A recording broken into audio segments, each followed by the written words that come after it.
Hai semua, saya Dr. Raghavendra Kosgi, perunding kanan Microsurgery Andrologi, Urologi dan pakar perubatan seksual di Hospital Apollo, Jubilee Hills, Hyderabad. Sekarang saya akan menerangkan kepada anda tentang apa itu analisis air mani dan bila anda memerlukan ujian ini.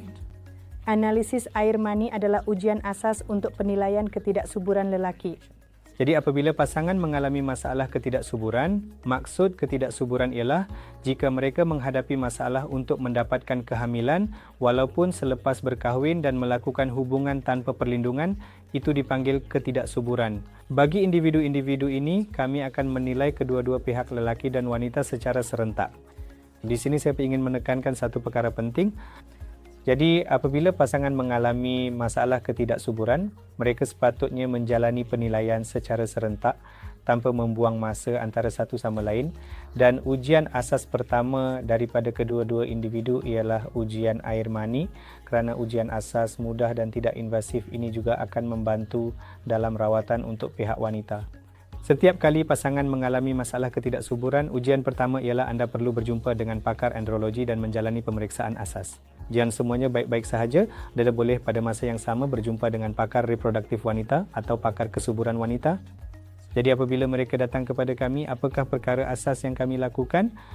Kami akan melakukan pemeriksaan fizikal dan seterusnya kami boleh menjalankan analisis air mani asas, ujian hormon dan jika perlu imbasan ultrasound skrotum serta beberapa ujian genetik sekiranya diperlukan.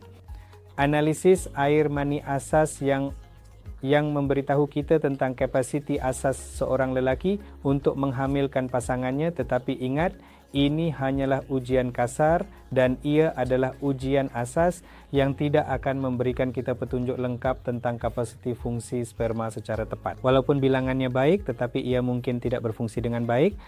Itulah sebabnya seseorang mungkin menghadapi masalah kesuburan. Jadi analisis air mani asas, selepas mengumpul sampel, memeriksa parameter makroskopik, melihat parameter mikroskopik dan memeriksa sebarang jangkitan dalam air mani, barulah kami akan memberikan hasil laporan analisis air mani.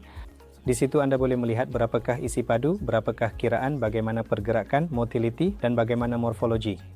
Ini adalah perkara asas yang akan kami liputi dalam laporan analisis air mani asas. Berdasarkan laporan air mani anda, kemungkinan kami akan membimbing anda untuk penilaian lanjut dan rawatan seterusnya. Bagi individu yang menghadapi masalah berkaitan air mani atau keabnormalan dalam analisis air mani, kami akan mencari puncanya. Adakah terdapat sebab yang diketahui atau tidak diketahui dan bagaimana kita boleh menilainya? Semua perkara tersebut kita boleh teruskan ke peringkat seterusnya. Jadi secara ringkas, analisis air mani adalah ujian asas untuk penilaian ketidaksuburan lelaki dan ia merupakan ujian pertama untuk pasangan, bukan hanya untuk lelaki sahaja. Ia adalah ujian asas dan ujian pertama untuk pasangan. Jadi bila-bila masa anda menghadapi sebarang masalah berkaitan kesuburan, lakukanlah penilaian kesuburan dan selesaikan perkara-perkara asas terlebih dahulu. Terima kasih.